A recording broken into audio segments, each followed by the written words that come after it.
Bem, boa noite a todos. Eu também sou corretor de imóveis, eu não atuo na corretagem. Eu tenho uma esposa que é corretora autônoma e eu já advogo para imobiliárias. E tem surgido no escritório, como escritório de advocacia de empresa, tem surgido muitos problemas penais envolvendo empresários, diretores, empregados e, ultimamente, também corretores e imobiliárias. Então, em vista disso, é que eu achei que era interessante trazer um pouquinho de direito penal. É um pouquinho, porque se a gente fosse estudar o direito penal brasileiro, a gente ia ter que ter 2 aulas por semana de 120 minutos por 2 anos, porque é muito complexo. Então eu vou fazer um panorama, até porque vocês não vão advogar, é mais para que vocês entendam a dinâmica do direito penal, tá certo? E, enfim, porque se precisar de alguma eventualidade penal para o corretor, para a imobiliária, para o cliente, vocês vão ter que contratar um advogado, tá certo? Não tem saída. É um ramo do direito em que não adianta contratar um clínico geral. O clínico geral é bom para fazer um contrato, o clínico geral é bom para uma consulta, mas é um ramo muito específico para contratar um generalista. O meu escritório tem se voltado muito para o penal econômico por conta da expertise em direito empresarial, por conta da responsabilidade jurídica da pessoa jurídica no campo penal. Até alguns anos atrás, não se entendia que a pessoa jurídica podia ser responsabilizada criminalmente. Mas as teorias mais modernas já entendem que não, que a pessoa jurídica pode sim ser responsabilizada, condenada, e aí são as sanções de cunho administrativo, de cunho financeiro, mas os seus diretores, os seus gestores, os seus empregados, né, o empregado que pratica o ato criminoso, vão responder cada um na sua parte de culpa, tá certo? E essa responsabilização penal da pessoa jurídica pode vir a resultar no fechamento da empresa, fora a dor de cabeça. Uma outra coisa importante para falar, além desse negócio da responsabilidade penal da pessoa jurídica, é que quando se fala em advogado penalista, criminalista, automaticamente, né, de forma de cultura geral, mas não generalizando, as pessoas falam, advogado criminal defende criminoso, é bandido também, onde já se viu o cara ser pago para defender um homicida. Então é importante desmistificar isso. Primeiro de tudo, qualquer um de nós, inclusive eu, pode vir a cometer um crime.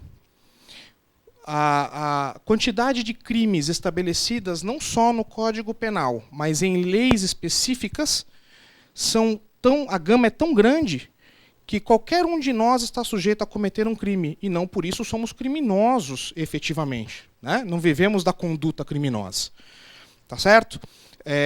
Podemos sair de uma festa e tomar alguma cervejinha, sair dirigindo, e é normal você pensar assim, não, comigo não vai acontecer nada, eu moro aqui perto. E aí você atropela alguém ou bate o carro. Né? Posso assinar um documento, e aí alguém pode me acusar, seja o Ministério Público, ou seja uma pessoa física, eu posso ser acusado da prática criminosa. Isso não quer dizer que eu sou criminoso. Tá certo? Estatisticamente, muitos dos processos criminais envolvem réus primários de boa conduta. Então, o único jeito de você se defender de um processo criminal é contratando um advogado que conheça desse assunto. Tá certo? E por que qualquer um de nós pode cometer um crime? Porque a nossa vida é dinâmica. A gente dirige, a gente trabalha. E, de uma certa forma, uma outra pessoa pode falar, peraí, eu fui vítima de um crime. Às vezes é um mal-entendido, às vezes é um documento que passou batido. E uma outra coisa importante para quem trabalha com imóveis é que a responsabilidade civil objetiva do corretor e da imobiliária, hoje em dia, deixou com que todos os corretores não podem mais ter a ideia de que eu fiz o máximo. Em 2011, com a alteração do Código Civil e a transformação da responsabilidade civil de vocês em objetiva, quem tem que provar que não cometeu nenhum erro é o corretor. Antes era invertido. O cliente ia processar a imobiliária ou o corretor, ele tinha que provar que o corretor agiu de má fé. Hoje é o contrário. A responsabilidade civil objetiva não permite isso. O corretor tem que provar que fez de tudo para que nada de errado acontecesse. E mesmo assim, vocês estão sujeitos a serem acusados e precisam se defender. Então não é porque você é acusado efetivamente que você é um criminoso, tá certo? Então é importante a gente colocar as coisas no lugar, né? Porque realmente todo mundo pensa isso. Dentro da minha família, se alguém está vendo um jornal, automaticamente pensa, o advogado está defendendo, né? Como pode? Primeiro que é profissional e segundo que é importante que ele tenha uma defesa para ter um julgamento justo. Se ficar provado que ele cometeu o crime, ele vai sofrer uma sanção, ele vai sofrer uma penalidade. Tá certo? Mas ele precisa ter um julgamento justo para evitar a mão do Estado. Que o direito penal, ele, antes de mais nada, ele procura defender o cidadão do Estado. Porque o Estado, esse mesmo Estado que controla a Petrobras, por exemplo, é o Estado que emana as leis. Esse Estado tem sede de vingança. Ele tem necessidade de manter controle social por meio do crime. Então, uma outra falácia que a gente tem é a ideia de que criminalizando tudo, a sociedade vai se resolver. Vamos diminuir a menoridade penal, que aí não vai ter mais crime com um garoto de 16. Vamos penalizar o corretor que vendeu. Vamos criar uma lei para isso, uma lei para aquilo. Só que, socialmente, isso é imediato. Você sente um conforto. O legislativo está trabalhando para me proteger. Mas proteção penal não é só assim. Você tem questões de cunho social. Não adianta eu penalizar o mais pobre, que mora num bairro afastado, mas porque no bairro onde ele mora não tem uma boa escola, não tem cinema, não tem shopping, não tem teatro e não tem biblioteca. Então, será que é só criminalizando para resolver? É claro que não, né? Então a gente precisa pensar em tudo isso, tá certo? Então vou começar a palestra. Por que é direito penal econômico e empresarial? Porque é destinado a quem trabalha com comércio e empresa. Né? Eu poderia fazer uma palestra só sobre lei de drogas, mas eu acho que não ia ter muita utilidade. Né? Então eu vou passar alguns aspectos gerais do direito penal e depois, no final, algumas leis mais específicas que vocês precisam saber, ou pelo menos ter uma noção, para não correr o risco de crime tributário, tá certo? Crime contra o consumidor, tá bom? Então vamos começar com o inquérito policial. O inquérito policial é um processo administrativo que quem preside, quem cuida é um delegado, a mando de um promotor e de um juiz. O inquérito policial é um processo administrativo investigatório. Então, quando os clientes às vezes aparecem no escritório apavorados, eu estou sendo processado, e ainda não é um processo, a gente explica, olha, não é um processo judicial, você não vai ser condenado imediatamente. É um processo administrativo delicado que visa apurar se houve prática de crime e quem praticou o crime. O delegado, o investigador, o escrivão são funcionários, tanto que a Polícia Civil, no jargão jurídico, chama-se Polícia Judiciária, diferente da Polícia Militar, que é a polícia ostensiva que fica na rua, tá certo? A Polícia Civil, ela cuida de ser a polícia judiciária, a polícia que trabalha para o juiz conhecer do que está acontecendo.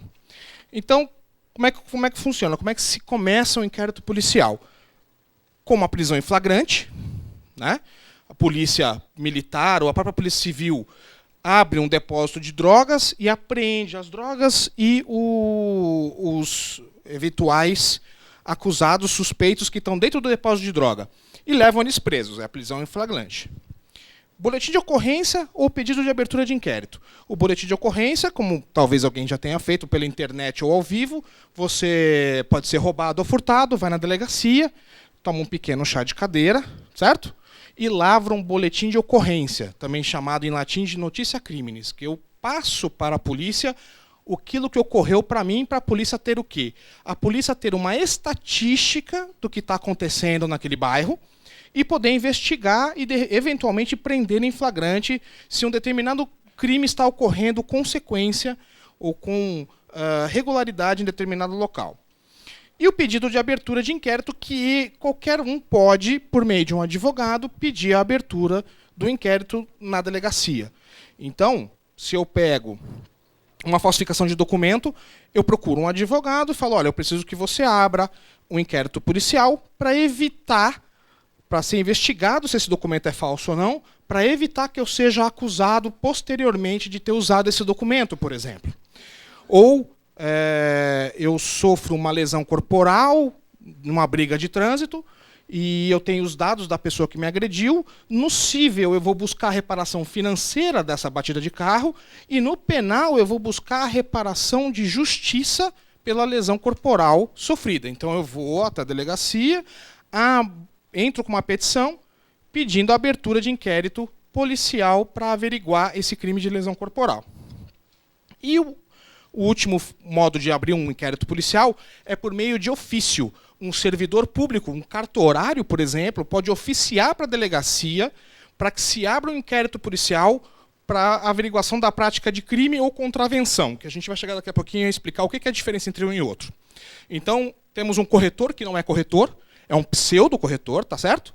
Ele vende um imóvel e o escrevente do cartório observa que ele não é corretor, pede o CRES, ele não tem CRES, ou ele tem um CRES falso.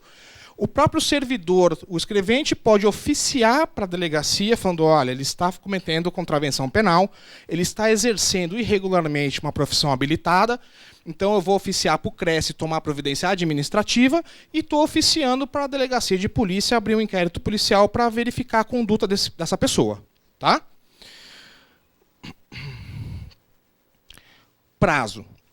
O prazo do inquérito policial, o término dele tem que ser em 10 dias quando a prisão é em flagrante ou preventiva. 30 dias quando a pessoa estiver solta, né, ou sair mediante fiança. E algumas leis especiais, justamente o Brasil é um país que tem uma produção legislativa muito grande, leis específicas alteram esse prazo de acordo com a complexidade da situação. Como, por exemplo, o crime de drogas, em que o inquérito policial tem que andar por 30 dias, por ser um crime de mais complexidade, envolvendo combate à droga, por conta dos laudos para verificação se o que foi apreendido realmente é uma droga ilícita ou não. O inquérito na Polícia Federal é de 15 dias ao invés de 10, nos militares é 20 dias ao invés de 10. Então, dependendo do tipo de inquérito, ele pode acabar num determinado prazo. Esse prazo não é rígido, ele sempre é possível pedir prorrogação. Por quê? Porque a polícia, tanto a civil quanto a militar, não tem condições de acabar com os inquéritos em prazo curto. Se você for em qualquer delegacia, você vai ver, principalmente no estado de São Paulo, em que as delegacias têm poucos funcionários, poucos computadores, pilhas e pilhas de inquérito.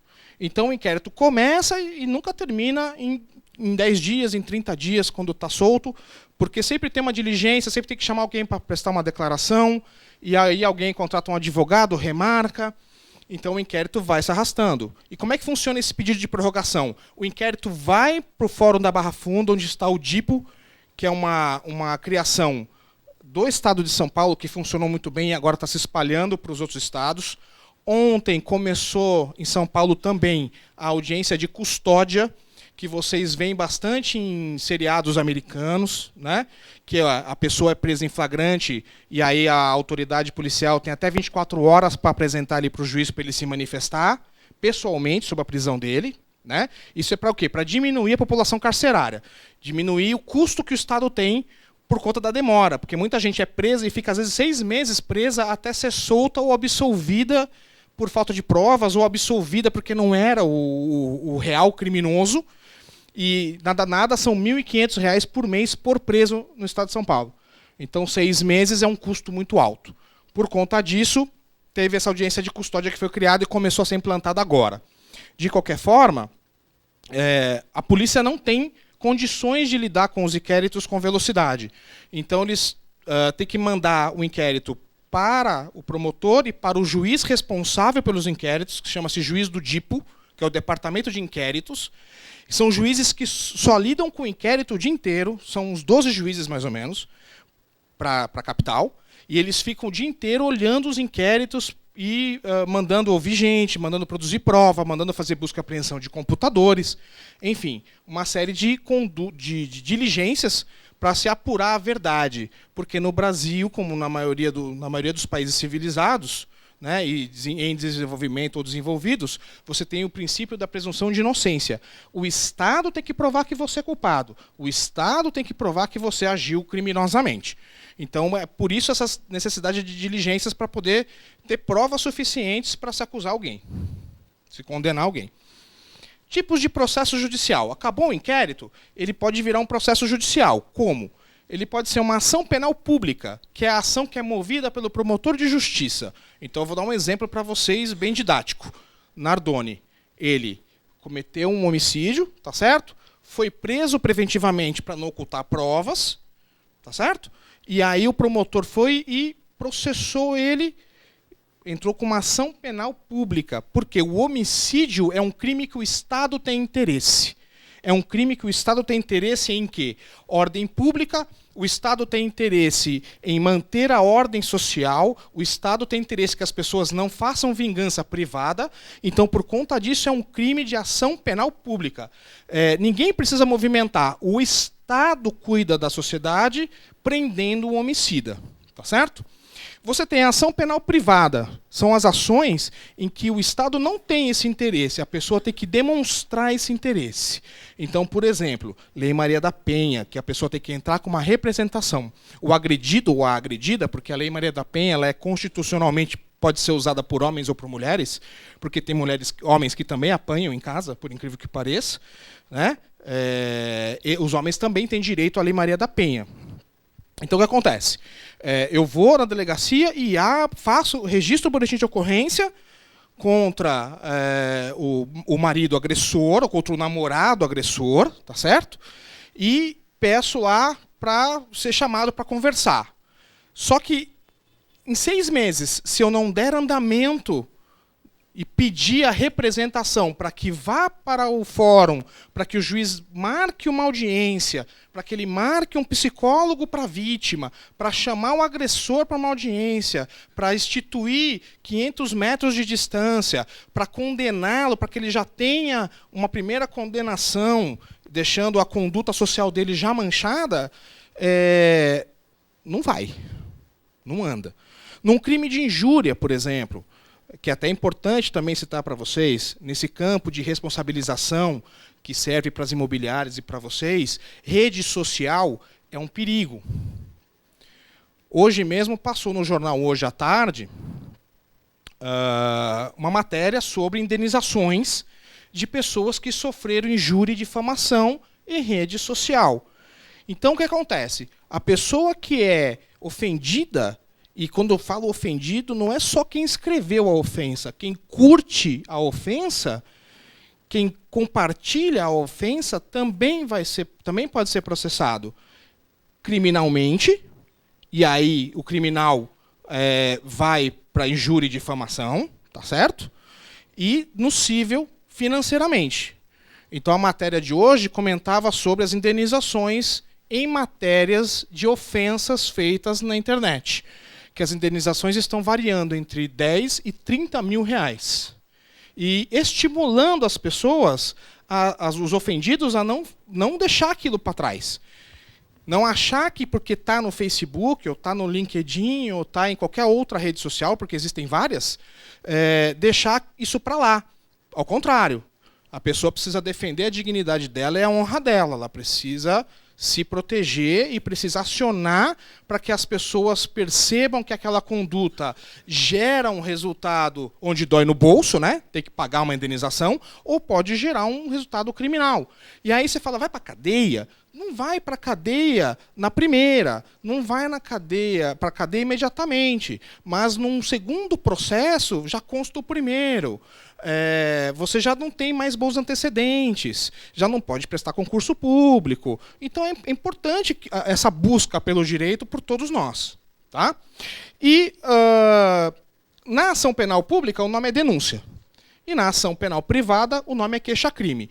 Quando alguém falar para vocês assim, eu fui na delegacia, registrei um boletim de ocorrência e eu mudei de ideia, eu vou lá retirar a queixa. Só em novela. ninguém retira a queixa. Uma vez que você foi na delegacia e pediu uma abertura de inquérito policial, uma vez que você foi na delegacia, fez um registro de boletim de ocorrência, não existe esse negócio de eu vou na delegacia retirar. Tá? Começou, vai ter que andar. Né? Justamente por causa desse controle de ordem pública. Pena. E aí o que é pena? Pena é o meio pelo qual o Estado tem de repreender aquele que pratica um crime. Tá certo? Ou uma contravenção penal. E essa pena pode ser feita de diversas formas. Pode ser uma prisão, pode ser uma multa, pode ser prisão com multa, tá certo? Pode ser uma pena alternativa, como um serviço comunitário. Isso vai depender do crime e da dosagem da pena, do tipo de conduta, do tipo de crime cometido. O Código Penal se divide em dois. Ele tem a parte geral, que estabelece atenuante, agravante, o que é pena, como é que funcionam os princípios, que a gente já vai ver daqui a pouquinho, e a parte específica, que é aquela que dita os crimes especificamente, como, por exemplo, o artigo 171, que a gente brinca bastante, né? Aquele cara 171, que é o estelionato. Né? E aí ele define o que é estelionato. Né? Usar por meio de ardil, né, em benefício próprio, pena de tanto a tanto, mais multa de tanto a tanto. É isso que o juiz usa para poder condenar alguém, desde que provado que praticou este crime de estelionato, por exemplo. São 3 espécies de pena privativa de liberdade: a reclusão, a detenção e a prisão simples. Então, muitas vezes a gente pega o Código Penal, quem não está habituado, e fala, por que esse crime é detenção e o outro crime é reclusão? Para deixar bem claro, quando o crime está apenado com reclusão, significa que a pessoa condenada por aquele crime, que é considerado grave pela sociedade, automaticamente ela começa a cumprir a pena em regime fechado, dentro de uma cadeia pública. A detenção, ela é mais branda.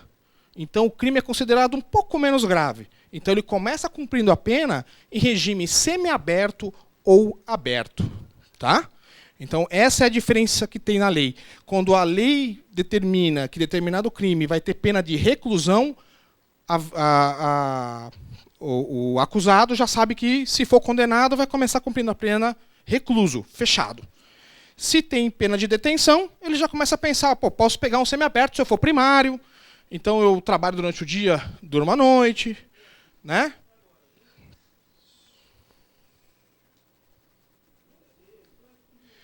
Aqui eu estou explicando isso. E prisão simples, né? Que hoje em dia praticamente não é a mais utilizada porque a gente não tem estabelecimento para prisão simples. Antigamente se tentava usar a prisão simples nas delegacias, mas as delegacias não encarceram mais. Mesmo quando você é preso em flagrante, você fica no máximo 48 horas na delegacia, agora com audiência de custódia 24 horas. Depois você é designado para um CDP.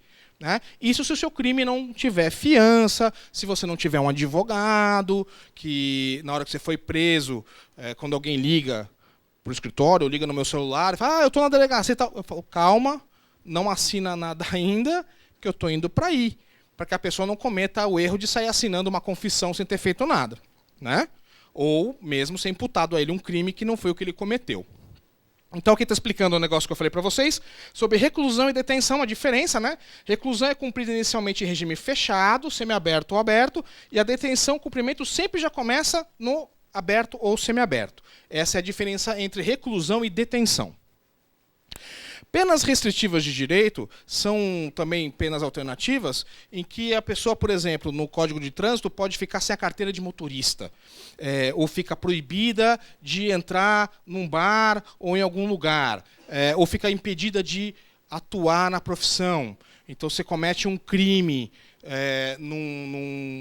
numa transação imobiliária, e aí vem um ofício para cá, vai ter o processo administrativo em que você pode ser sancionado pelo CRES, tá certo? Uma suspensão, uma advertência, mas você pode responder um crime e o juiz suspender na sentença a sua habilitação profissional também. Isso é uma pena alternativa, uma pena restritiva de direito. Ele restringe o seu direito de trabalhar naquele ofício.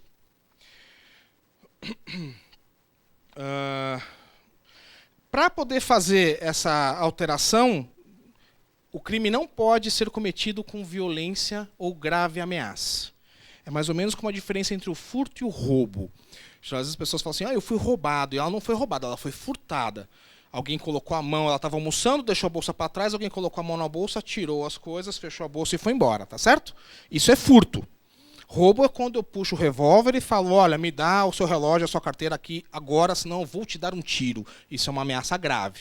Nos crimes feitos com grave ameaça ou com uso de violência, eu te dou uma coronhada, te dou um tapa, aí eu não posso aplicar penas alternativas. Tá? Por quê? Porque o Estado quer que as pessoas se comportem civilizadamente, tá certo? Se eu sou uma pessoa agressiva, o Estado não vai permitir que eu tenha uma pena diferenciada. Aqui está falando sobre justamente essa possibilidade, né? Sobre a individualização da pena, que é um princípio de direito penal. Eu não posso ser penalizado por um ato que eu não fui condenado e por um ato que eu não pratiquei. A pena é individualizada na pessoa do criminoso. Eu não posso ser apenado e meu filho também, porque eu cometi um crime. Se eu cometo o crime, é o Marcelo que vai responder e que vai cumprir a pena, e não o filho do Marcelo também, porque só fica na pessoa do criminoso. Isso é individualização da pena. Medida de segurança. Medida de segurança é quando uma pessoa tem problema de ordem mental, ou ela tem uma esquizofrenia, ela é uma chamada semi-imputável ou inimputável. Então, a pessoa que pratica um crime e ela é constatada como uma pessoa que tem um problema de cunho de saúde mental, então é estabelecido para ele a pena de medida de segurança. Um lugar famoso que muita gente deve ter ouvido falar era o Juqueri, né? Então, o apenado ali com medida de segurança era posto no Juqueri e não saía nunca mais, porque a medida de segurança depois ela tem que ser reavaliada para saber se a pessoa já está em condições de ressociabilização. Na prática, quem era condenado à medida de segurança não saía nunca mais. Tá? Os exames nunca eram liberados, só quando a pessoa já estava velhinha ou prestes a morrer. Aqui eu estou falando sobre as penas alternativas.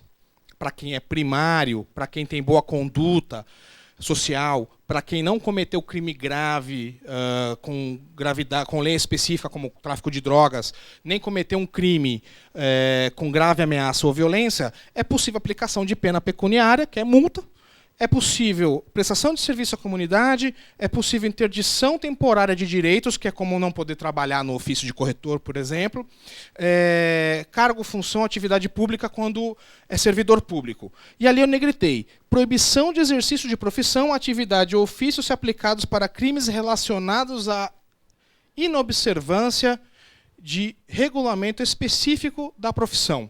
Então, para o caso do corretor, num crime praticado por um corretor, cujo objeto do crime, os fatos se deram na comercialização, na locação, então um documento falsificado, né?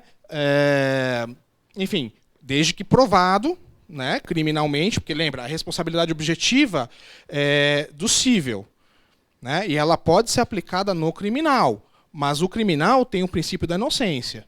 Então, se ficar provado, se o Estado conseguir provar, ou o acusador, porque nós advogados não trabalhamos só na defesa de pessoas acusadas. Muitas vezes o advogado é contratado para atuar como assistente de acusação. Isso vocês também já devem ter visto em casos de homicídio, e aí eu vou voltar para o Nardoni. A família da mãe da menina contratou um advogado para ser assistente do Ministério Público. Ela contratou um advogado para trabalhar de acusador junto com o Ministério Público. Tá? Então, num processo que envolva uma corretagem de locação, de venda e compra, de permuta, em que vocês são acusados, o acusador vai ter que provar que vocês agiram criminosamente, utilizando de um documento que vocês sabiam que era inverídico, ou se vocês falsificaram uma assinatura, enfim. O resultado, se vocês forem primários, de bons antecedentes, com residência fixa, com todas as condições para ter uma pena alternativa, pode ser a cassação do exercício profissional por determinado tempo. Tá? Os princípios do direito penal. Então, o direito penal é conduzido tanto na forma de legislar como de atuar nos processos por base de princípios constitucionais e que estão também no Código Penal. Então, por exemplo, legalidade. Eu não posso ser acusado de um crime que não tem uma lei que já o preveja. O Estado não pode criar uma lei só para condenar o Marcelo por um fato que ele fez no ano passado. Tá? Princípio da analogia contra a pessoa do acusado. Então, o juiz ele não pode usar de um processo parecido para condenar. Ele tem que condenar pelas circunstâncias do processo. Nunca fazer uma analogia contra o acusado, sempre em benefício dele. Princípio da anterioridade da lei, é o que eu falei para vocês. Não pode haver uma lei, eu não posso criar uma lei para punir um fato anterior a ela. Princípio da retroatividade, a lei não pode voltar. Uma coisa é eu criar uma lei para acusar um fato, outra coisa é eu criar a lei e falar essa lei volta nos últimos 10 anos. Também não pode. Princípio da fragmentaridade, o Estado ele só protege os bens jurídicos importantes para o Estado, o que na prática é um pouco complexo de entender, porque além do Código Penal e de leis penais específicas, muitas leis são editadas com uma parte final com infrações penais. Então, por isso que eu falo para vocês, a todo momento, e se você for pegar tudo ao pé da letra, a gente pode cometer um crime por semana sem nem estar sabendo o que está cometendo. Tá certo? Princípio da ofensividade, não basta que a conduta seja imoral ou pecaminosa. Ela tem que estar definida em lei para ser um crime. Insignificância ou bagatela. Roubei 2 salames. Né? Existem condenações, tem uma condenação famosa de uma pessoa que roubou um pote de margarina. E aí você fala, um pote de margarina é insignificante. A justificativa do juiz foi o seguinte: ninguém come um pote de margarina, só a margarina. Então, quando ela roubou a margarina, ela foi com um ato pensado e maldoso de roubar margarina. Porque se ela estava com fome, ela ia roubar pão, porque ninguém abre um pote de margarina e come pura. Foi isso que ele pensou. Esse princípio da insignificância tem saído muito em notícias de jornal, porque, por exemplo, teve um réu no norte do país que roubou uma bicicleta de uma pessoa e alegou no habeas corpus que ele tinha direito porque era o princípio da insignificância. Afinal, era só uma bicicleta. Todavia, naquele caso específico, a bicicleta era o meio de transporte e ganha-pão da pessoa que foi roubada. Então, o juiz falou o seguinte: isto não é insignificante, que a insignificância não é o valor do bem. A bicicleta pode ter um valor insignificante, mas para a pessoa da vítima, a bicicleta era subsistência, então ela não é insignificante.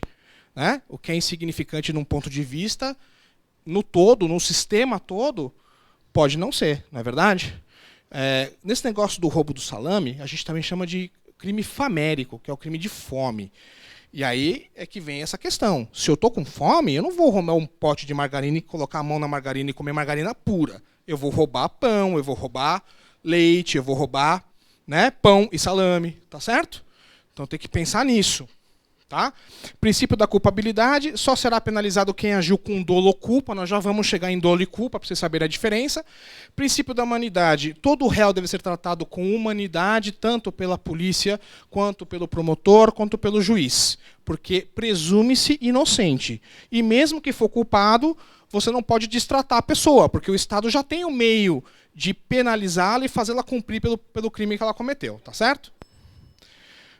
Princípio da proporcionalidade da pena, a pena não pode ser superior ao grau do delito, de responsabilidade pelo próprio fato. Então, se eu tenho um crime apenado com 4 anos de reclusão, eu não posso pegar e o juiz, quando vê a aplicação da pena, na sentença, ele leva em consideração várias coisas. Conduta social, família. Então, já teve caso no escritório do cliente ser libertado porque tinha residência, tinha família, tinha estrutura social, entregou o passaporte, não ia fugir, não ia ameaçar a testemunha, tá certo? E aí o juiz libera para responder o processo em liberdade. Na hora da sentença, ele também leva isso. né?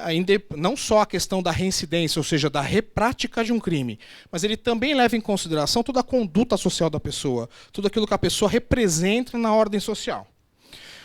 Princípio do estado de inocência: ninguém será culpado até que fique provado, né?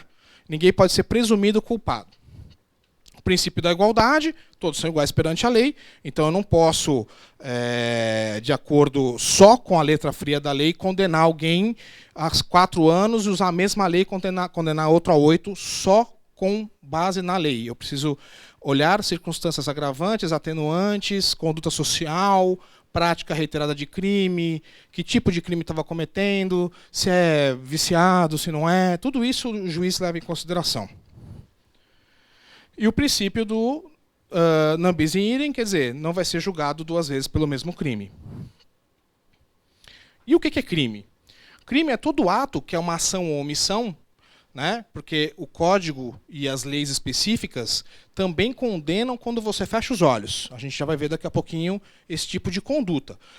Vocês veem bastante crime de omissão com omissão de socorro, né? A pessoa está puxando racha, bate o carro, atropela e foge, né? Ou, como aconteceu com o filho lá da Cissa Guimarães, que o cara bateu o carro, viu o menino caído no chão, ligou o carro, deu um dinheiro para a polícia e foi embora, né?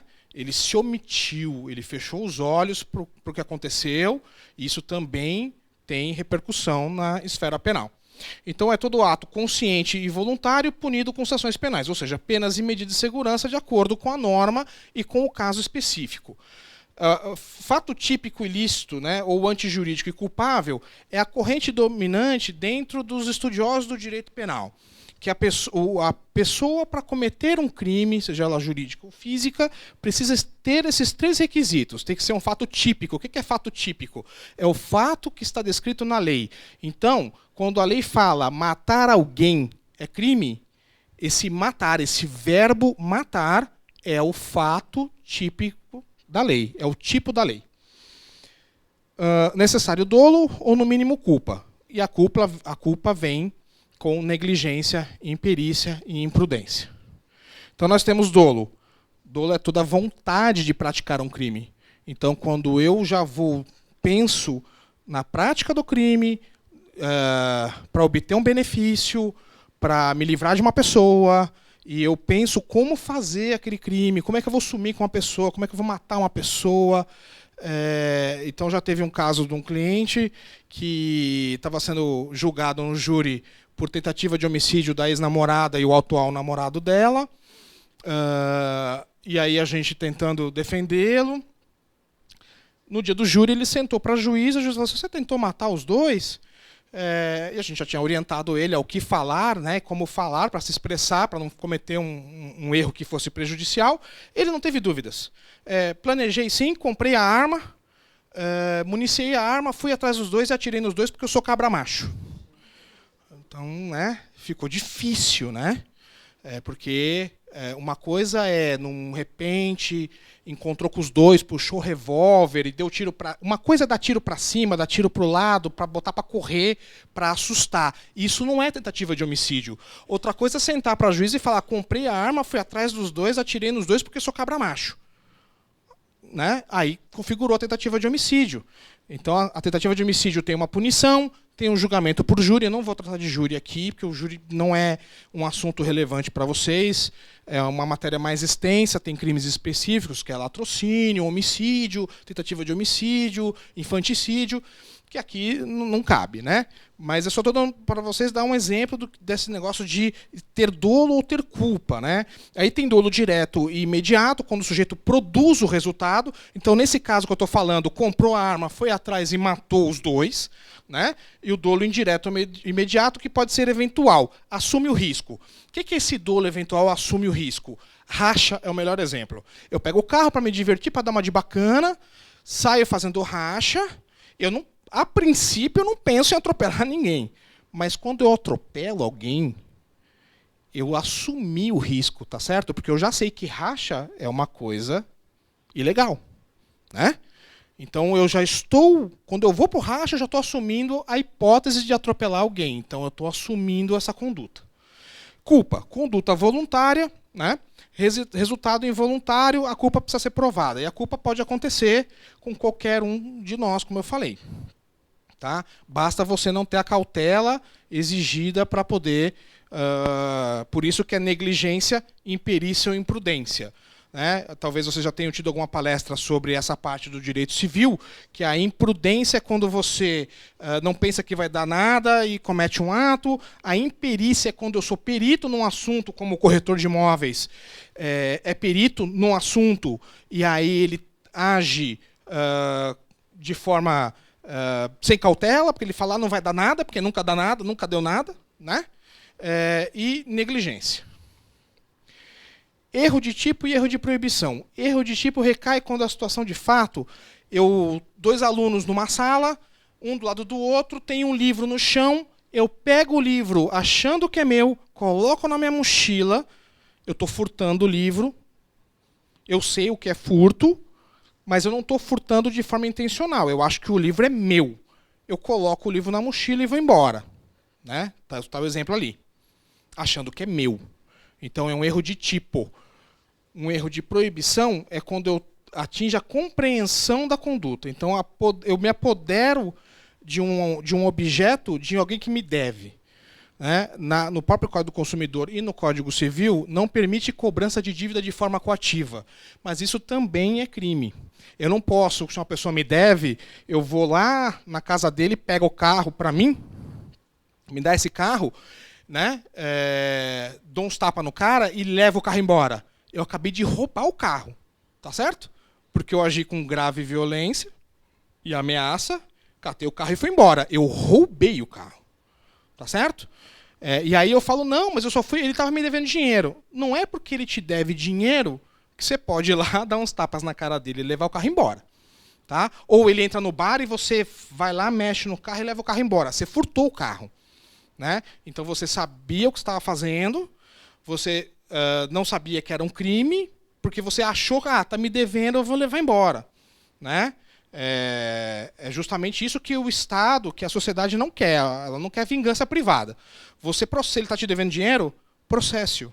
Né? É mais ou menos como a faculdade que não permite você a rematrícula, porque você está devendo ano passado, e ele fala, não, esse ano você não vai poder se matricular porque você está devendo ano passado. Ou você paga, ou você não rematricula. Aí você tem que ir procurar um advogado, entrar com mandado de segurança, conseguir uma liminar para obrigar ele a te rematricular, porque ele não pode te coagir a não fazer a matrícula porque você não pagou. Ele tem meios de te cobrar, ele que entra com uma ação de cobrança. Tá certo? Que ele que use o contrato de prestação de serviço educacional e entre com uma ação de cobrança contra você, mas não te coagir dessa forma. Né? No caso da faculdade, ela não está cometendo crime, porque o crime se dá quando você pega um objeto para pagamento da dívida na mão grande. Né? Contravenção penal. Nós temos o caso aqui, daqui a pouco eu vou citar, do pagamento antecipado de locação, em que o locador exige, eu quero 1 ano, eu quero 6 meses, a locação não é por temporada, é uma locação residencial de 30 meses, 36 meses, e ele exige aí 1 ano antecipado, ou ele exige 2 tipos de garantia, é uma contravenção penal. Contravenção penal, o jogo do bicho também era contravenção penal. Né? É um crime com menor potencial ofensivo, apenado com prisão simples, ou multa, ou os dois. Então, existe uma lei específica para contravenção penal, e algumas leis falam, olha, cometer tal delito é contravenção penal, porque o Estado tem um meio interesse em te punir, um meio interesse em te manter preso, não é uma coisa tão grave assim. É mais para evitar a conduta. Várias vezes já me perguntaram, mas por que é contravenção penal receber antecipado se os dois se acordaram? Na verdade, quando a lei de locação saiu, naquela época, era para evitar justamente essa coação de cobrar antecipado. Era só isso. O legislativo sempre legisla de forma a atender um interesse imediato. Por que no Brasil você tem uma lei de crimes hediondos e vira e mexe vocês ouvem na televisão? Não, porque tal crime agora tem que ser hediondo. Se deixar, o Senado e a Câmara dos Deputados coloca o Código Penal inteiro como crime hediondo. E isso é só para vocês ficarem felizes. O resultado prático disso é zero, não muda nada. Crime consumado ou crime tentado. O crime consumado é quando eu atinjo o resultado. O crime tentado, até tem um errinho ali tem uma troca de frases ali, se alguém depois pedir a apresentação, eu vou mandar trocado. O crime consumado é quando eu atinjo o resultado. O nosso sistema penal é por resultado. Então eu planejo um homicídio e vou até o fim nesse homicídio e mato a pessoa. Consumei o crime. Crime tentado é quando eu vou matar e por alguma circunstância alheia à minha vontade eu não consigo matar. Chega a polícia, eu dou 10 tiros, a pessoa não morre. Né? Eu tive um cliente que contratou o escritório para assistência de promotoria, ele tomou 5 tiros de 365, que é uma pistola automática, no abdômen, perfurou o abdômen, ficou em coma 6 meses e não morreu. Pô, o cara era ruim de matar, né? Porque se você parar para pensar, o cara tomou 5 tiros numa região que com um era para matar e o cara não morreu. Eu falei, você é ruim. Esse cara é ruim, porque tomar 5 tiros numa briga de mar e não morrer, e ficar 6 meses em coma e sair vivo. Pois é. E aí vem desistência voluntária e arrependimento eficaz, que são 2 formas de atenuar, tá certo? Por quê? A desistência voluntária é a atitude em que o agente, podendo chegar na consumação, eu vou matar a pessoa, eu vou roubar o carro, e aí eu interrompo o processo por minha decisão. Né? Não é a tentativa é alheio à minha vontade. Né? Vou roubar, cai uma chuva, eu não consigo roubar, mas eu tentei. É tentativa. Desistência voluntária é pessoal. Eu desisto. Me bate um momento ali de honestidade e eu desisto de praticar o crime. Arrependimento eficaz ou arrependimento ativo é quando o agente, já tendo começado a execução do crime, desenvolve uma nova atividade para atingir o resultado. Eu dou lá e dou 2 tiros, vejo que o cara não morreu, eu cato a faca e faço. Ou eu pego e desisto. Né? Por arrependimento, quando eu estou para produzir. Eu vou matar alguém, qual é o seu nome? Xavier. Vou matar o Xavier, puxo o revólver, olho para o Xavier, me dá uma comoção e eu desisto. Ou eu pego e dou um tiro no ombro. Tá? Isso é o arrependimento eficaz. Isso é uma ideia para que a pessoa tente não cometer o crime de cabo a rabo. Exclusão de ilicitude. Então, são 4 formas em que você comete um crime, mas não vai ser processado. Nós temos o caso da Cristiane Torlone, aquela atriz da Globo. Ela atropelou dentro da garagem, sem querer, um dos filhos gêmeos dela. Ele estava embaixo da roda, brincando, e ela não viu, ela deu ré e matou a criança. Ela não foi processada, porque ela perdeu, primeiro porque foi culposo, mas culposo também é apenado, mas no caso, como ela matou o próprio filho sem querer, é uma excludente. Aqui nós temos estado de necessidade, quando o autor pratica uma conduta para salvar perigo ou perigo de outra pessoa. Tá? Então, um exemplo que é bastante comum nos livros é o bote dos náufragos, em que um náufrago precisa matar o outro para comer, para não morrer, ou ele mata um terceiro para sobreviver os 2. Legítima defesa, essa vocês já conhecem. Eu participei de um júri, mas aí eu fui jurado na época da faculdade. A pessoa era julgada no júri porque ele tinha matado um comparsa de um rouba-banco. Então, à primeira vista, o promotor ficou martelando nisso. O cara é bandido, o cara é bandido. E o advogado de defesa foi muito claro em deixar para os jurados a seguinte situação. Ele matou o comparsa porque eles estavam dividindo o dinheiro e, na divisão do dinheiro, eles começaram a discutir e o amigo puxou o revólver e ele, para não morrer, puxou o revólver e deu tiro. Ele tomou um tiro no ombro e ele acertou o tiro no coração do amigo e matou o amigo. Sim, ele matou, mas ele matou em legítima defesa. O cara foi absolvido porque é uma excludente do homicídio. Ele matou para salvar a própria vida. Estrito cumprimento do dever legal. Uma informação importante para vocês. Quem é policial, né, tem o dever de prender. Por isso que às vezes vocês veem notícias de um policial que está numa agência bancária ou está num ônibus e está tendo um assalto e ele está paisano, ele está lá de férias, mas ele está armado e ele defende os cidadãos. Por quê? Ele tem o dever. Porque independente dele estar de férias ou de folga, é o ofício dele, ele pode andar armado justamente por isso, para nos proteger. Né? E isso é o dever legal. nós, cidadãos, podemos prender as pessoas também, tá? Desde que configurado a prática do crime em flagrante, você pode dar voz de prisão. Lembre-se, a diferença é o poder e o dever. Um servidor da polícia deve. Um cidadão comum pode. Então você não precisa sair prendendo gente na rua. Mas vocês podem, numa prática de crime de flagrante, prender alguém, chamar a viatura e falar: eu prendi porque aconteceu isso e isso. Tá certo? Exercício regular de direito. Consiste na atuação do agente dentro dos limites do ordenamento legal. Isso é no caso da polícia numa troca de tiro, né? Não é muito utilizado para os cidadãos em geral.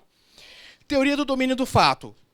É uma teoria que, apesar de criada em 1939, na época da Segunda Guerra, por um alemão, ela foi aprimorada por outro alemão que esteve no Brasil há uns 3 meses atrás, a partir de 1963.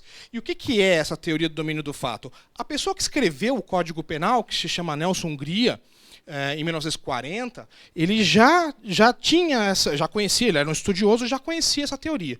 E aí ele colocou no artigo 29 que quem, de qualquer modo, concorre para o crime, também...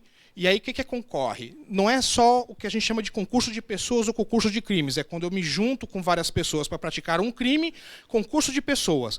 Quando eu me junto com várias pessoas e pratico vários crimes, concurso de crimes e de pessoas.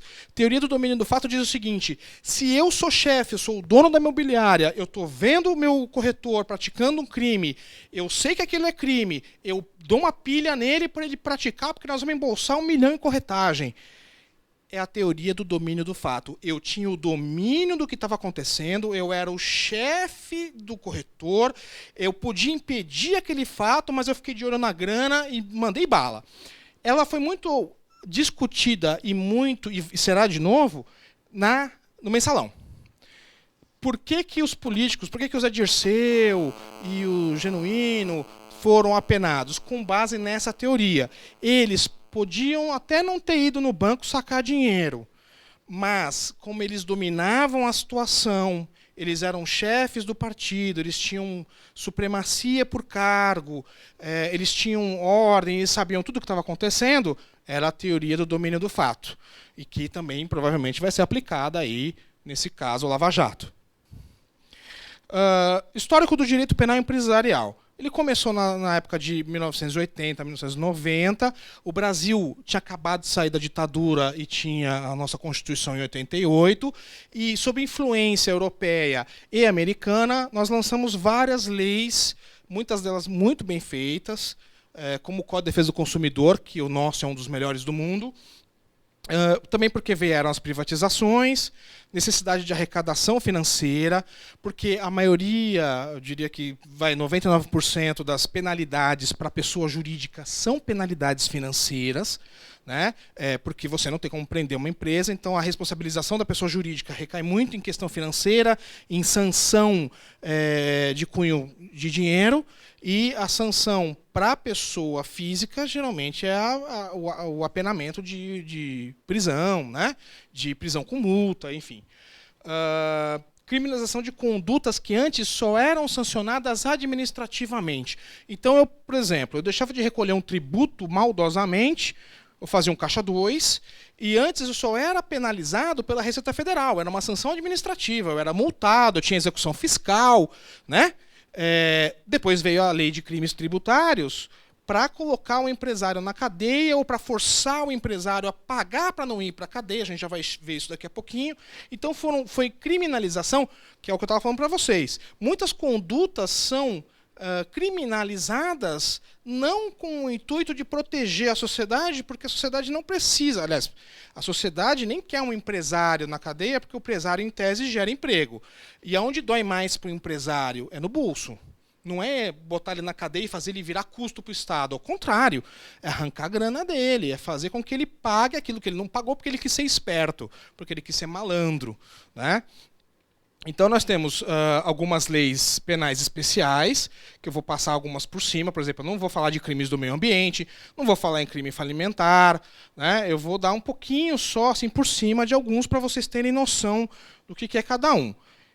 Antes disso, nós vamos falar de compliance, que também é um assunto que está muito na moda e que está sendo falado também na Lava Jato. Por quê? O compliance foi instituído nos Estados Unidos com uma lei chamada Sarbanes-Oxley, que é por causa de um caso de uma petroleira chamada Enron, em que os diretores mandavam, desmandavam. Depois veio a crise de 2008, em que o pessoal da Bolsa de Valores tinha bônus estratosféricos e faziam o que queriam, certo? Então, foi criado nos Estados Unidos o compliance. O que é compliance? É o processo interno das empresas para averiguação de procedimentos, porque o americano, o canadense, o europeu, as empresas multinacionais têm uma linha de processo muito rígida para evitar o quê? Evitar prática de crime, evitar corrupção, evitar desvio de dinheiro. Então você tem lá o pessoal de compras. Eu trabalhei em compras quando eu era jovem, não vou falar quando, porque senão vai denunciar a minha idade. E aí tinha aquele negócio assim, você é comprador, então você recebe bola, né? Vocês já devem ter ouvido isso. Ah, você está indo almoçar com o cara da empresa tal que vende produto para a empresa, então, o compliance veio para quebrar essas coisas. O compliance é uma norma interna da empresa que proíbe, por exemplo, que o diretor da empresa ou um comprador da empresa vá almoçar com o vendedor que vende matéria-prima para a empresa. Para evitar o quê? Justamente que um corrompa o outro. Que eu comece a comprar dele porque ele me leva para almoçar na churrascaria. Né? Para que eu evite de desmatar. Então, o que acontece? As empresas grandes, elas têm geralmente uma pessoa do jurídico, ou um advogado destacado, ou um administrador. Não é o auditor interno. O auditor averigua custo e conta. O compliance, o chefe do compliance, ele averigua o procedimento dos departamentos e as pessoas envolvidas. Então, por exemplo, tem um chefe que está assediando a funcionária. Olha, você só vai ser promovida se você sair comigo. Essa funcionária vai e faz uma reclamação no compliance. Estou sendo assediada. O compliance vai abrir um processo interno, vai chamar o chefe para ser ouvido, para se defender. E aí é criado um processo interno. Tudo isso para tentar purificar a empresa. Tá? E aí tem uma estatística americana que fala que cada $1 gasto com compliance são economizados $5. Porque o americano é financeiro, né? Dinheiro para tudo. Então ele começa a calcular o seguinte, é mais barato eu ter alguém prevenindo. O americano, não sei se vocês sabem, é o povo mais litigante do mundo. Advogado americano põe até outdoor na avenida. Mas, ao mesmo tempo, o americano é o que mais consulta advogado para evitar processo. O europeu também. É normal, é comum o advogado, não só de família, mas o advogado da empresa, que ele é usado e pago para ser consultado para evitar problema. O Brasil ainda não está não chegou nesse patamar assim cultural, mas está melhorando. Hoje no escritório a gente tem bastante consulta para evitar problema, mas ainda tem gente que chega lá com aquele jeitinho brasileiro. O cara chega com um baita de um pepino e fala, como é que você chegou aqui assim? Eu achei que ia dar um jeito, achei que não ia dar nada, né? Aquele jeitinho brasileiro, achei que conversando ia resolver, e aí não deu mais. Mas a gente chega lá. Crimes imobiliários. Então, eu só vou citar aqui por cima, que é crime vender loteamento, é crime vender incorporação não registrada no cartório de registro de imóveis. Isso é uma coisa que acontece mais no interior, mas ocorre. Eu já defendi um advogado que tinha um loteamento irregular, ele abriu rua, ele fez tudo, ele fez o condomínio inteiro. E na ânsia de ganhar dinheiro, ele saiu vendendo lotes, e aí o promotor de justiça pegou e processou ele numa ação civil pública, interrompeu as vendas, processou ele, processou os corretores. Ele nunca mais conseguiu se recuperar. Acabou a vida dele porque todo o dinheiro dele estava empatado nesse empreendimento irregular. Era mais barato ter feito regular. Mas ele já tinha feito outros e tinha dado tudo certo. Então é aquela coisa, você vai fazendo, vai dando tudo certo, você nunca acha que vai dar nada errado, até o dia que cai. Porque, como eu disse, qualquer um de nós pode cair nesse erro. Né? Estou falando aqui sobre exercer ilegalmente a profissão de corretor de imóveis, e eu sou um defensor ferrenho de que todos os corretores não podem permitir que pessoas sem Cresce atuem no mercado. Da mesma forma que, como advogado, eu não posso conceber uma pessoa sem OAB, mesmo que formado em Direito, porque formação em Direito é bacharel, não é habilitado. Então, eu posso ter o curso de transação imobiliária e não estar habilitado. Ganhar dinheiro me vendendo como uma coisa que vocês batalharam para ter, que vocês pagam para ter. Tá certo? Vocês pagam anuidade, vocês batalham, vocês têm uma profissão honrada e para honrar. Então a gente não pode permitir, porque quando a gente baixa a cabeça e deixa para lá uma conduta errada, a gente também está sendo copartícipe, tá certo? A gente também está sendo conivente, e não pode ser conivente. Se eu estudei para tirar o Cresce, por que o outro não pode estudar? Se eu pago a anuidade, por que o outro não pode pagar? Né? Então, acho que tem que denunciar sim. Né? É contravenção penal, não vai para a cadeia, mas também não vai exercer a profissão que não é habilitado para isso. Tá certo? E vai ter aí uma manchinha no currículo. Fora o susto, né? De estar lá dando uma de gostosão com Cresce e ser pego na hora em flagrante. Tá certo? Aqui eu estou falando sobre a parte de locação, né? Exigir locação sobre locação, mais de uma garantia, cobrar antecipadamente aluguel, né? Cobrar outras coisas que não podem. Você fala, mas nunca vi dar nada. Não é comum dar problema, porque geralmente as pessoas acabam fazendo um negócio e não falando nada, mas pode vir a dar. Tem habeas corpus, tem vários julgamentos de pessoas presas em flagrante por contravenção, por cobrar aluguel antecipado e a outra pessoa ainda dá o recibo de um ano antecipado. É incrível. Dá prova escrita do que está cometendo, né? Sem cometer. E aí a gente lembra disso. Foi assessorado por um corretor, o corretor sabia que era contravenção e permitiu que eu fizesse, o corretor pode sim responder junto. Então, tem que ser chato, sabe? Assim, o que eu percebo nesses anos advogando é que quem é chato, metódico, organizado, tem menos dor de cabeça e menos problema do que aquele que vai, né? Crimes tributários. Pode atingir vocês como os clientes de vocês. Então, quando eu tenho caracterizado pelo não pagamento e pela fraude. Então, quando eu faço um pagamento, quando eu recebo uma corretagem e não emito RPA, e aí a Receita Federal tem usado muito esse tipo de argumento para oficiar a Polícia Federal, para a pessoa responder por crime fazendário, crime tributário, por pequenas besteiras, como vender um imóvel, receber a corretagem e não dar RPA. O cara vendeu o imóvel, pagou a corretagem, foi lá, fez a declaração de ganho de capital, declarou que pagou a corretagem e você não declarou. Tem o cruzamento de dado e você não declarou. Aí você vai chamado na malha fina, chega lá, o cara da malha fina não te fala nada e oficia a Polícia Federal. Aí você vai lá respondendo à Polícia Federal por que você fez isso, né? Sendo que isso é prática de crime. Então tem que tomar cuidado com a diferença entre elisão fiscal e evasão fiscal. Elisão fiscal é quando eu faço um planejamento tributário para pagar menos imposto. Ele é legal, ele é honesto, ele é correto. Como, por exemplo, eu tenho vários imóveis alugados e eu constituo uma empresa de lucro presumido para administrar bens dos próprios sócios, né, para poder pagar menos imposto. Isso é uma elisão, isso é um planejamento tributário, não tem problema nenhum. Outra coisa é eu não pagar os impostos de renda na fonte dos aluguéis que eu recebo, porque eu não quero pagar o governo, porque eu estou indignado com o governo. Eu estou indignado com o governo, eu tenho outros modos de me manifestar, mas não justifica eu não pagar o imposto que eu tenho que pagar, porque eu posso ter um problema. Necessário haver prejuízo para o fisco. E aí, por que a gente entra nessas condutas, né? Alterar a nota fiscal, fatura, alterar a documentação.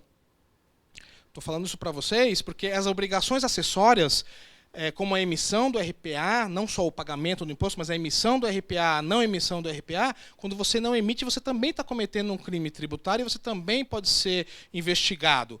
É óbvio que pagando o imposto, regularizando a documentação, você vai, até um determinado momento, você vai evitar um processo ou, se processado, vai conseguir atenuar a sua condenação.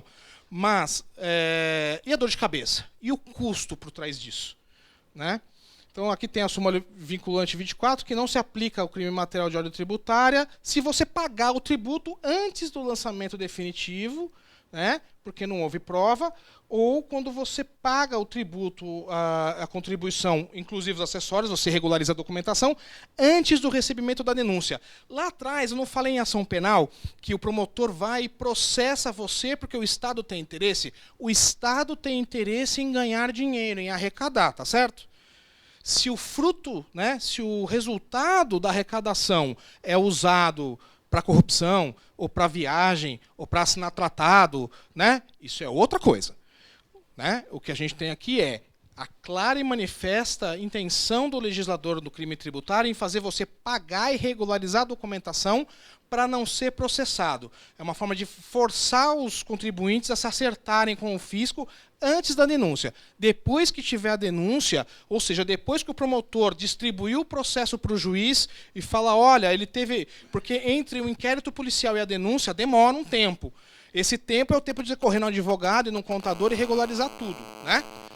Você não faz isso, vira a denúncia. Virou a denúncia, não adianta pagar e resolver. Vai ter um processo judicial federal ou estadual, dependendo do imposto, né, contra você por crime tributário. E aí, no decorrer do processo, você vai ter que provar que você pagou, regularizou, vai ter uma atenuante, mas você pode vir a ser condenado. E isso é um problema. Crimes contra a ordem econômica foram crimes criados por conta de inflação, de concorrência. Então, é um conjunto de normas para a organização da economia, tem base na Constituição, a gente já vai chegar lá. Tem a previsão constitucional, que são a ordem econômica para estimular a concorrência. Então, quando alguém vai numa vidraçaria, faz um orçamento e não vai na outra vidraçaria, contrata, e depois na vidraçaria da rua de baixo é mais barato, o cara cometeu crime. Eu já tive esse tipo de ligação no escritório. Eu contratei fulano para fazer uma obra e depois descobri que o outro cobrou metade do preço, não posso... Não pode. É livre concorrência, eu cobro quanto eu quero. Eu, Marcelo, no meu escritório, cobro um honorário, o outro cobra outro. Você que tem que procurar orçamentos compatíveis com o nível do trabalho e aquilo que você deseja e pode pagar e contratar. E não, depois de contratado, querer levar o orçamento e falar... É como se... Olha, o corretor da automobiliária diz que faz a corretagem por metade. Isso não existe, né, gente? Então, os crimes de ordem econômica têm em foco isso.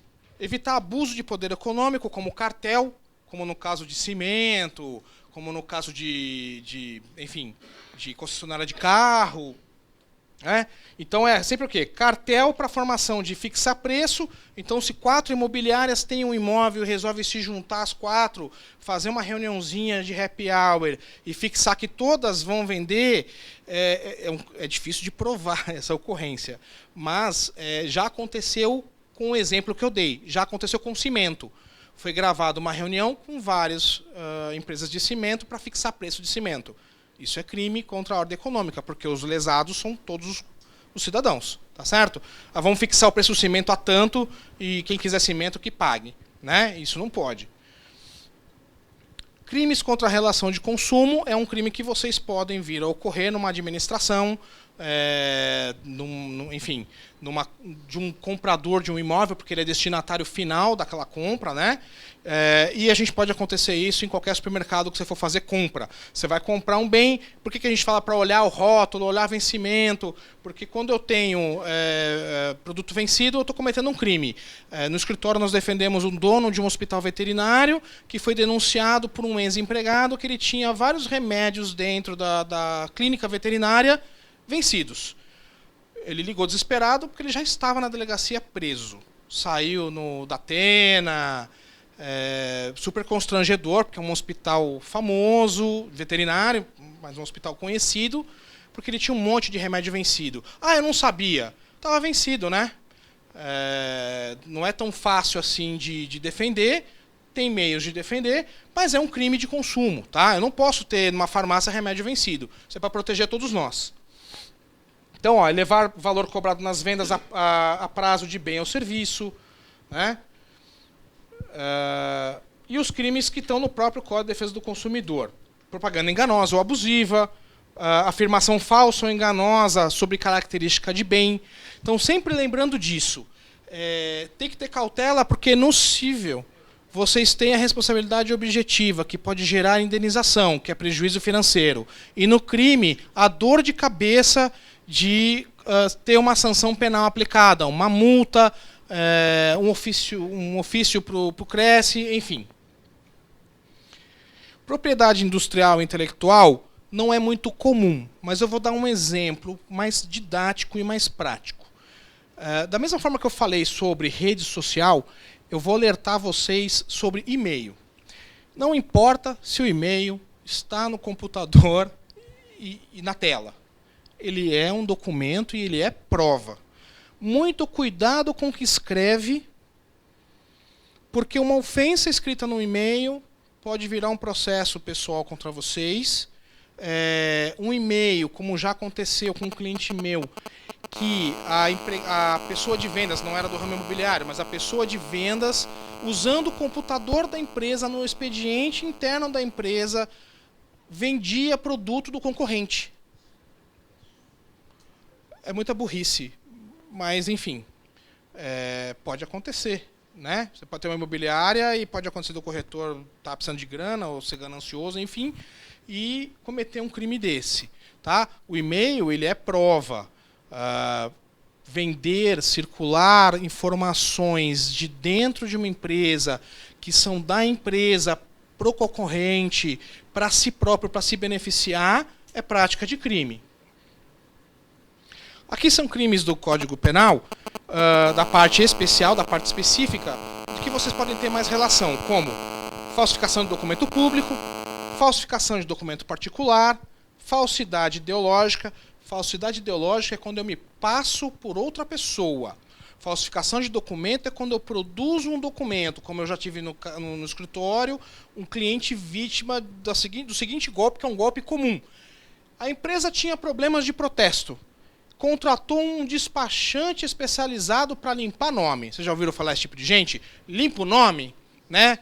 Faça a amarração, paga depois. Mesma coisa. Limpa o nome, me paga depois. E ele limpou o nome da empresa. Só que o que ele fazia? Ele, não sei como, conseguiu vários selos de cartório. O cartório tem aquele selo tridimensional, né? Aquele selo, não sei se vocês sabem, de vez em quando é objeto de furto, né? Ou de roubo. O cara rouba o cartório, furta no cartório os selinhos. Né? Ele tinha vários selinhos de um cartório em que ele falsificou um monte de reconhecimento de firma.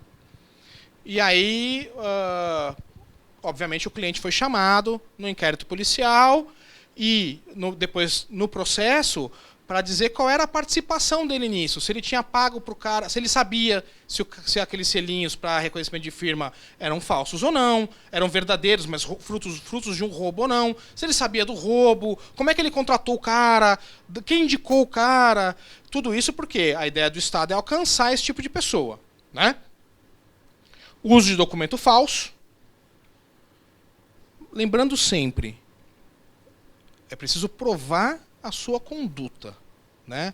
Tanto em caso de dolo, tem que provar que você teve a intenção, quanto em caso de culpa, teve que provar que você teve imprudência, negligência ou imperícia. No cível eu não preciso provar, no crime eu preciso provar, tá? Mas tudo isso para evitar que vocês tenham esse tipo de dor de cabeça.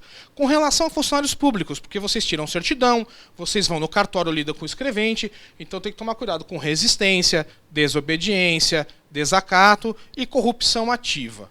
Tá? Corrupção ativa é quando eu dou o dinheiro, eu corrompo, né? Indevidamente. Lei anticorrupção também está bastante na moda, né? Porque ela começou a viger o ano passado. Veio por conta desse negócio do compliance, porque é uma forma de responsabilizar a pessoa jurídica, seus diretores, seus gestores e eventuais funcionários. Por quê? Porque a pessoa jurídica ela é responsável pelo empregado, pelo preposto. Então, quando o meu boy vai para a rua, se ele pratica um crime, de uma certa forma eu tenho responsabilidade. Né? O meu corretor, quando está atuando em nome da minha imobiliária, está atuando em meu nome, eu sou responsável por ele. Né? Por isso esse negócio do compliance, como forma de estabelecer uma conduta ética e correta dentro da empresa. Não vamos ser hipócritas, a empresa vive de lucro, mas o lucro não pode ser obtido de qualquer forma. Né? As penas financeiras da lei anticorrupção é que é o mais pesado, porque pode ser de 0,1% a 20% do faturamento do ano anterior e variam de 6 mil até 60 milhões. É óbvio que aí a gente tem a questão da proporcionalidade. O juiz não vai apenar por 60 milhões uma imobiliária que fatura 20 mil por mês. Mas ele vai usar o faturamento, e aí pode ocorrer que na hora de averiguar o faturamento ele perceba que existam outros crimes junto, e aí num processo que você está respondendo por lei de corrupção, o promotor vai e adita a denúncia porque você também cometeu crime tributário. Aí sua vida começa a virar o caos. Né? Pune atos lesivos à administração pública, como corrupção, financiamento para a prática de crime, utilizar de outra pessoa física ou jurídica para ocultar ou dissimular interesses, e aí interesses também são bens e dinheiro, fraudar licitações, que não é um caso comum para vocês, fraudar licitação, mas os outros podem ocorrer. Né? É isso. Como eu disse para vocês, é muita matéria, a gente teria que passar aqui 2 anos sendo direito penal 2 vezes por semana. Tá meu e-mail aqui. Quem quiser a apresentação, quem tiver dúvidas, quem tiver problemas, tem meu celular, quem for preso de madrugada. Espero que não, mas isso pode ocorrer. Podem ocorrer uma série de situações. Então é importante, como eu falei para vocês, ser bastante cauteloso, bastante metódico, averiguar direitinho para evitar de ter problema. Tá certo, pessoal? Eu agradeço a presença de vocês, mesmo com essa chuva toda. Fico muito grato por vocês terem vindo.